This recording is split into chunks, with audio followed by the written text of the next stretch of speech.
Hello दोस्तों, मैं संदीप आप सबका अपने YouTube चैनल ज्ञान आर्यबल में स्वागत करता हूं। तो आज हम बात करेंगे हिंदी भाषा और उसकी प्रमुख बोलियों के बारे में। देखिए, ये हमारी चौथी भाषा से रिलेटेड चौथी वीडियो है। ठीक, पहले वीडियो हमने भाषा और बोलियों के बारे में समझाया था, दूसरे में हमने पूर्वी हिंदी के बारे में, तीसरे वीडियो में पश्चिमी हिंदी के बारे में और चौथे वीडियो में हमने बिहारी हिंदी के बारे में बात की थी। ठीक, अब ये हमारी पांचवी वीडियो है। ठीक, तो अब चलिए देखते हैं इसके बारे में। तो अगर आपने नहीं देखा पिछली वीडियो तो आप जा करके हमारे उसमें देख सकते हैं। ठीक, तो देखिए क्या है कि हिंदी को टोटल कितनी 5 उपभाषा और 17 बोलियों में बांटा गया है। ठीक, तो हर एक उपभाषा के बारे में हम डीपली देख रहे हैं, हर एक बोली के बारे में देखेंगे। ठीक, क्योंकि जिससे कि आने वाले एग्जाम में कहीं से भी क्वेश्चन बाहर न जा सकें। तो चलिए आज हम शुरू करते हैं राजस्थानी बोली के बारे में। ठीक, तो चलिए शुरू करते हैं। तो देखिए राजस्थानी हिंदी से भी क्वेश्चन बने हैं इस बार यूपी एसआई में भी 2017 के पेपर में, तो इस बार भी बनने के चांस हैं। देखिए हम बात करते हैं राजस्थानी हिंदी की। तो सबसे पहले देखते हैं इसका जन्म कहाँ से होता है, सौर सेनी अपभ्रंश से। ठीक, इसके अंतर्गत मुख्यतः कितनी 4 बोलियाँ आती हैं, जिनके बारे में हम थोड़ा अच्छे से देखेंगे, जैसे जयपुरी, मारवाड़ी, मेवाती और मालवी। ठीक, देखिए यहीं से हम देखते हैं। तो अगर हम इस तरह से देखते हैं तो इस तरीके से अगर हम ग्राफ बनाते हैं, ठीक, तो इस तरीके से अगर हम ग्राफ बनाने की कोशिश करते हैं तो ये ऐसा ग्राफ बनाते हैं तो ये क्या होता है आपका पूर्वी। ठीक, ये पूर्वी हिस्सा हो जाएगा, ये पश्चिमी होता है। ठीक, ये क्या हो जाएगा आपका पश्चिमी हो जाएगा, और ये उत्तरी हो जाता है, और ये दक्षिणी हो जाता है। ठीक, इस तरीके से कुछ। ठीक, तो चलिए हम देखते हैं। तो ठीक, जब इस तरह से हम बनाते हैं तो ये आपका ईस्ट हो गया, ये वेस्ट हो गया, ये नॉर्थ हो गया और ये साउथ हो गया। ठीक, तो ये जो जयपुरी है इसको हम यहाँ लिख लेते हैं जयपुरी। ठीक, और ये मालवी जो है इसको हम साउथ में यहाँ लिख लेते हैं। ठीक, तो ये मालवी हो गया। देखिए इसे हमारे बनाने का मतलब क्या है कि देखिए इस जो जयपुरी है ये पूर्वी तरफ है ना, तो पूर्वी हिस्से में राजस्थान के जयपुरी बोली जाती है, इसलिए इसको पूर्वी राजस्थानी भी बोलते हैं। ठीक, इसी तरह वेस्ट में क्या है मारवाड़ी बोली जाती है, तो इसे हम पश्चिमी राजस्थानी बोली बोलते हैं। ठीक, मेवाती कहाँ पे नॉर्थ में है, उत्तर में, तो इसे उत्तरी राजस्थानी बोलते हैं, और मालवी जो है वो दक्षिण में, इसीलिए इसको हम दक्षिणी राजस्थानी बोलते हैं। तो क्वेश्चन इस तरह से पूछ सकता है कि पूर्वी राजस्थानी बोली कौन सी है, तो जयपुरी, पश्चिमी मारवाड़ी, उत्तरी मेवाती और दक्षिणी मालवी। ठीक, तो ये 4 बोलियां हैं। चलिए सबसे पहले हम जयपुरी के बारे में देखेंगे। ठीक, जयपुरी के बारे में देखेंगे। देखिए जयपुरी का नाम ही जयपुर के उससे पड़ा है। ठीक है, देखिए इसका विकास किससे हुआ, सौर सेनी था ना। जो भी आपकी बोली होगी राजस्थानी, सबका विकास किससे होगा, सौर सेनी से। ठीक, यह राजस्थान के पूर्वी हिस्से में बोली जाती है, इसलिए इसको पूर्वी राजस्थानी कहते हैं, जो कि हमने बताया। इसके अन्य नाम क्या क्या है, इसको ढूंढाड़ी बोलते हैं, वेरी इंपॉर्टेंट, बहुत अच्छे से याद रखना, ढूंढाड़ी और जयपुरिया बोलते हैं, है ना, झाड़ शाही भी बोलते हैं। ठीक, तो ढूंढाड़ी और जयपुरिया तो याद ही रहेगा, जयपुर से है ना, जयपुरी से जयपुरिया, मगर ढूंढाड़ी जरूर याद रखना। ठीक, कई बार पूछा जा चुका ढूंढाड़ी। ठीक, ढूंढाड़ी किस भाषा का नाम है, तो जयपुरी।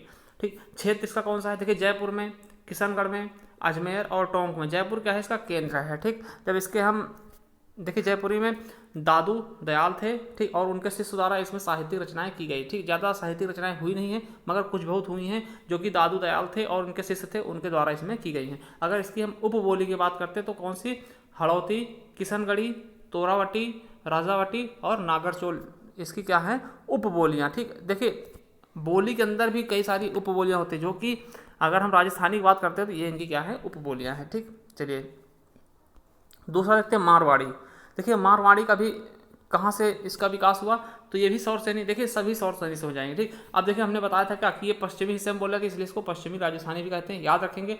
और सबसे अच्छी बात इसकी ये है कि जो मीरा, आपने मीरा का नाम सुना होगा। ठीक है, मीरा, ठीक, राजस्थान के। ठीक, तो मीरा के पद इसी में लिखे गए। ठीक, मारवाड़ी, ठीक, याद रखेंगे इसी बोली में क्या है, मीरा के पद भी लिखे गए हैं। ठीक, और जैन साहित्य भी कुछ इसी भाषा में, इसी बोली में लिखे गए हैं। ठीक, तो सबसे इंपॉर्टेंट क्या है कि मीरा के पद किस में लिखे गए, तो मारवाड़ी में। ठीक, ये याद रखेंगे। अगला नाम क्या है इसका, इसको मरुभाषा भी बोलते हैं। ठीक, राजस्थान की मरुभाषा के नाम से मारवाड़ी फेमस है। ठीक, तो इसका अन्य नाम याद रखेंगे, इंपॉर्टेंट है ये भी। जिस तरह जयपुरिया को ढूंढाड़ी बोलते हैं, ठीक, तो इसी तरह मरुभाषा भी बोलते हैं किसको, मारवाड़ी को। ठीक, अगला है इसकी उपबोली देखते हैं। तो उपवाली बोली कौन सी है, गौड़वाड़ी है ना, देवड़ावाटी है ना, और शेखावटी। शेखावाटी है ना, तो ये इसकी क्या है, उपभाषा है ना। और बात करते हैं ना इसकी, तो ये सबसे प्राचीन भाषा है, मतलब राजस्थान की जो बोली है उनमें सबसे प्राचीन बोली है। ठीक, कहाँ कहाँ बोली जाती है, तो जोधपुर, अजमेर, चूरू, किशनगंज है ना, चूरू, किशनगंज, मेवाड़। चूरू अलग है, किशनगंज अलग है। ठीक, चूरू में अभी सर्वाधिक गर्मी देखा गया था। ठीक है, किशनगंज, मेवाड़, जैसलमेर, बीकानेर, सिरोही, पाली, जालौर, इन जगहों पे क्या होता है, ये बोली जाती है। ठीक, इसका क्षेत्र है। अगला बात करते हैं तीसरे नंबर की, मेवाती।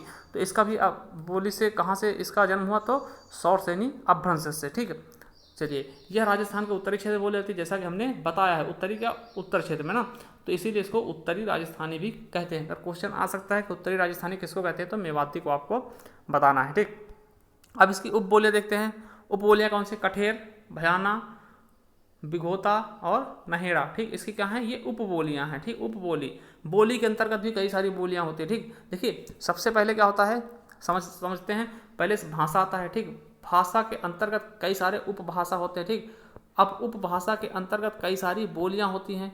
ठीक, अब कई सारी बोलियों के अंतर्गत भी कई सारी उपबोलियाँ आती हैं। ठीक, तो ये उपबोलियाँ वो हैं। ठीक, समझ बात आई। जिस तरह गांव होता है, गांव को मिलाकर क्या बनता है, जिला बनता है, जिलों को मिलाकर क्या एक राज्य बनता है, राज्य को मिलाकर के एक देश बन जाता है। तो उस तरीके से हम इसको भी समझ सकते हैं। ठीक, देखिए सबसे अच्छी चीज़ क्या है कि इस बोली में चरणदासी संत कवियों का साहित्य पाया जाता है ना। चरणदासी एक कवि हैं जो राजस्थान के लिए फेमस हैं, संत हैं। ठीक, उन्होंने इस भाषा में साहित्य को लिखा है। ठीक, इस भाषा में क्या किया, साहित्य का वर्णन किया। ठीक, क्षेत्र कहाँ कहाँ, तो अलवर, गुड़गांव, भरतपुर, दिल्ली, करनाल आदि में इसका प्रयोग किया जाता है। ठीक, तो ये क्षेत्र याद रख लेंगे। ठीक, उसके बाद हम देखते हैं लास्ट राजस्थानी बोली की क्या है, मालवी। देखिए इसका विकास किससे, सौरसेनी से हुआ है। ये इंपॉर्टेंट है, ये विकास क्षेत्र जरूर याद रखना, अपभ्रंश किस अपभ्रंश। ठीक, ये दक्षिण क्षेत्रों में बोली जाती है राजस्थान को, इसलिए इसको क्या बोलते हैं, दक्षिणी राजस्थानी। ठीक, इसका केंद्र क्या है, मालवा। देखिए मालवा आपने सुना, मालवा पठार। ठीक, मालवा क्या है, एक बहुत अच्छा एक गढ़ माना जा सकता है। ठीक है, देखिए मालवी बोली को कुछ लोग मारवाड़ी तथा भोजपुरी के मिश्रण बोलते हैं। ठीक, बोलते हैं कि मारवाड़ी जो है, मालवी जो है, ये मारवाड़ी और जयपुरी जो भाषा है इसका मिलता जुलता रूप है। ठीक, तो इसलिए इसको याद रख लेंगे, ये इंपॉर्टेंट है आपके लिए। ठीक, अगला देखते हैं उपबोली, इसकी निमाड़ी और रांगड़ी, इसकी दो उपबोलियाँ। ठीक, देखिए निमाड़ी क्या है, रांगड़ी क्या है, थोड़ा सा देख लेते हैं। ठीक, क्योंकि रांगड़ी इंपॉर्टेंट है, रांगड़ी क्या है, इंपॉर्टेंट। देखिए रांगड़ी क्या है, राजपूतों द्वारा, जो मालवा पठार के राजपूत थे, मालवा के राजपूत थे। ठीक, ये निमाड़ी जो रांगड़ी है, ये जो मालवा के राजपूत थे उनके द्वारा बोली, यानी कर्कश बोली। कर्कश मतलब का जो थोड़ा कान में चुभे, जैसे अपने यहाँ खड़ी बोली होती है, कड़ा जा रहा हो ना, तो ना की जगह आड़ा का प्रयोग करते हैं, थोड़ा सा देखने में, सुनने में थोड़ा सा हमें बुरा सा लगता है। ठीक, कैसे बोल रहा है ये। ठीक, तो वो चीज़ें, ठीक, तो याद रखेंगे। अब देखिए इसका क्षेत्र तो राजस्थान में थोड़ा सा कम है, मगर ये मध्य प्रदेश में भी बहुत दूर तक फैला हुआ है। ठीक, जैसे झालावाड़ राजस्थान, कोटा, प्रतापगढ़ ये राजस्थान में। ठीक, उसके अलावा इंदौर, उज्जैन, देवास, रतलाम, भोपाल, होशंगाबाद ये आपके कहाँ पे, मध्य प्रदेश में फैला हुआ है। ठीक, तो ये चार बोलियाँ आपने देखी। ठीक, इसके अलावा एक चीज़ और देख ले तुमको, निमाड़ी के बारे में, ये अलग सी याद रखेंगे क्योंकि यहाँ से क्वेश्चन एक यूपीएसआई में पूछा गया था। ठीक, इसलिए हमने इसको भी डिफाइन कर दिया। देखिए निमाड़ी बोली भी कहाँ बोली जाती है, मध्य प्रदेश के निमाड़ क्षेत्र में। इंपॉर्टेंट है। ठीक, ये इंपॉर्टेंट है, ये क्वेश्चन पूछा गया इस यूपीएसआई में। ठीक,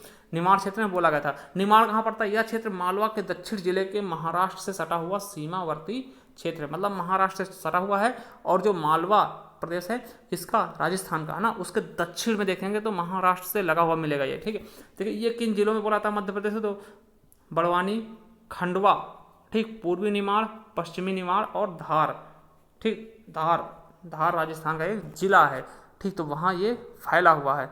ठीक, तो चलिए आई होप आपको समझ में आएगा ये वीडियो। तो आपके लिए हम एक क्वेश्चन छोड़ के आते हैं जो कि आपके यूपीएसआई में पूछा गया है। ठीक, देखिए निम्नलिखित में से कौन सी बोली मध्य प्रदेश में नहीं बोली जाती। देखिए यूपीएसआई 2017 क्वेश्चन है, आपको अगर पता है तो इसका कमेंट जरूर करना, कौन सा, मालवी, बांगर, निमाड़ी, बुंदेली।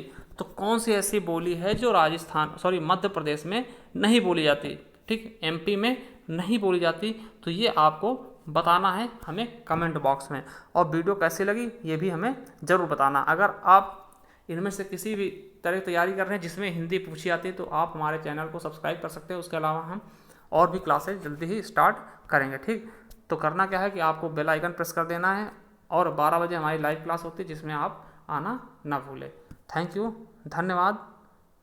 और आप लोग अगर वीडियो अच्छी लगे तो शेयर कर दिया करिएगा, ठीक। और कमेंट करके हमें ज़रूर बताएं कि वीडियो कैसा लगा। और इसका लास्ट पार्ट हम एक आध दिन में अपलोड कर देंगे, जिसमें हम पढ़ाएंगे आपका जो पहाड़ी हिंदी है उसके बारे में, पहाड़ी हिंदी बोली के जो बारे में बता देंगे। और वो हमारा क्या होगा, लास्ट इसका भाषा पूरी ख़त्म कर देंगे, हम बोलियाँ पूरी ख़त्म कर देंगे। इसके बाद हम कोई नया चैप्टर स्टार्ट करेंगे, ठीक। तो आपको करना क्या है, इस क्वेश्चन का हमें जवाब ज़रूर देना है, ठीक, अगर आपको इसके बारे में पता है तो, ठीक। चलिए, थैंक यू, धन्यवाद।